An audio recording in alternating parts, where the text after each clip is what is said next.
Assalamualaikum warahmatullahi wabarakatuh. Saya Novia Adrianti, mahasiswa UT UP BJJ Padang, dengan nomor NIM 860418092. Kali ini saya akan mengadakan praktikum mata kuliah IPA di SD, modul 7 tentang optik, KP1 tentang sifat-sifat cahaya. Adapun alat-alat yang saya gunakan dalam praktikum kali ini adalah yang pertama ada cermin datar, kemudian ada cermin cekung, dan kemudian juga ada cermin cembung. Di sini ada senter sebagai sumber cahaya, kemudian nanti ada celah cahaya, dan kemudian ada penggaris, kemudian ada juga lilin dan korek api untuk menyalakannya. Kemudian ada juga lembar pengamatan untuk mencatat hasil pengamatan, dan saya juga menggunakan buku praktikum IPA di SD. Sekarang kita akan mencoba mengamati bagaimana jalannya cahaya yang datang ke cermin datar. Di sini kita nyalakan senter, kemudian kita lewatkan cahayanya di celah cahaya, kemudian kita amati ketika kita memantulkan cahaya ini dengan sudut datang 90 derajat, maka bisa dilihat di sini sudut pantul juga membentuk sudut 90 derajat. Bisa dilihat di sini, ini 90, di dalam juga 90. Kemudian kita coba ganti sudut datangnya dengan sudut 70 derajat. Maka di dalam kita lihat cahaya atau sudut pantul juga menunjukkan 70 derajat. Kemudian kita coba menggeser kembali. Kita lihat dengan sudut 60. Di sini ada 60, maka sudut pantulnya juga 60. Kemudian kita cobakan geser lagi dengan sudut datang 40 derajat, maka sudut pantulnya juga 40. Kemudian kita cobakan satu lagi dengan sudut datang 30. Itu ya, ini 30. Maka di dalam cermin bisa kita lihat dia juga membentuk sudut 30 derajat.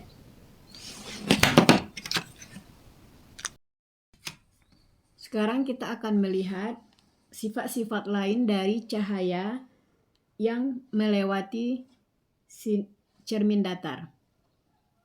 Dalam hal ini di depan kita letakkan ada bendanya, yaitu lilin. Kemudian di sini ada cermin datar. Benda yang ditangkap dan dipantulkan oleh cermin. Nah, bisa dilihat di sini bayangan yang terbentuk di dalam cermin adalah tegak, kemudian maya karena dia berada di belakang, seolah-olah di belakang cermin, di dalam cermin. Kemudian juga bersifat sama besar. Nah, kemudian jika kita mundurkan, maka lilin yang di dalam cermin juga terlihat mundur.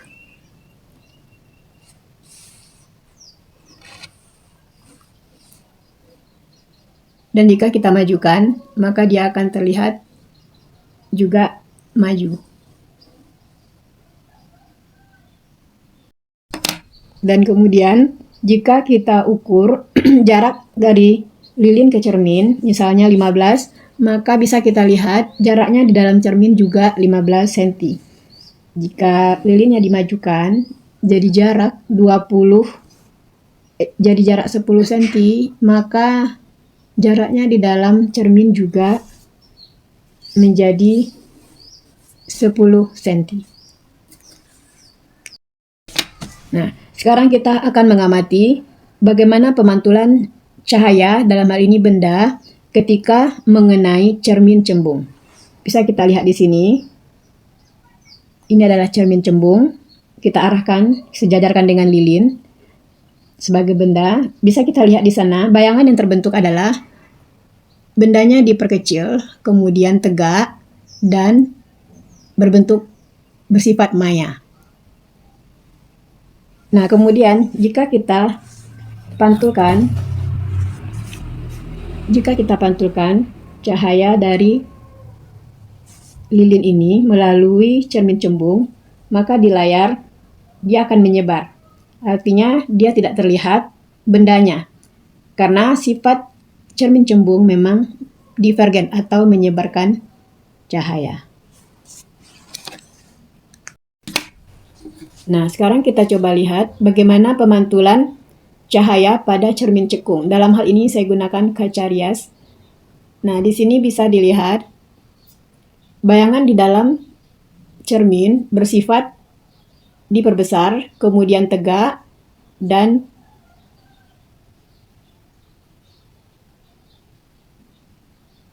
maya. Karena dia masih bisa kita lihat di dalam cermin. Nah, sekarang kita coba pantulkan cahaya lilin ini melalui layar. Kita atur jaraknya dulu.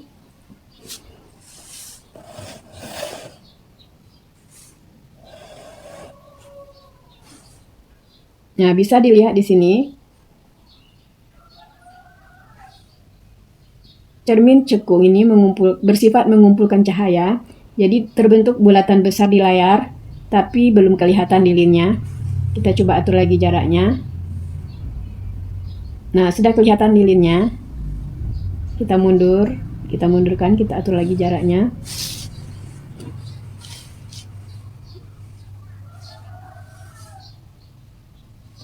Kita coba cari bayangan. Ternyata tidak ada bayangannya. Kemudian kita majukan lagi. Yang ada hanya pantulan dari cermin cekungnya. Bendanya tidak memantul. Demikianlah praktikum saya kali ini. Assalamualaikum warahmatullahi wabarakatuh.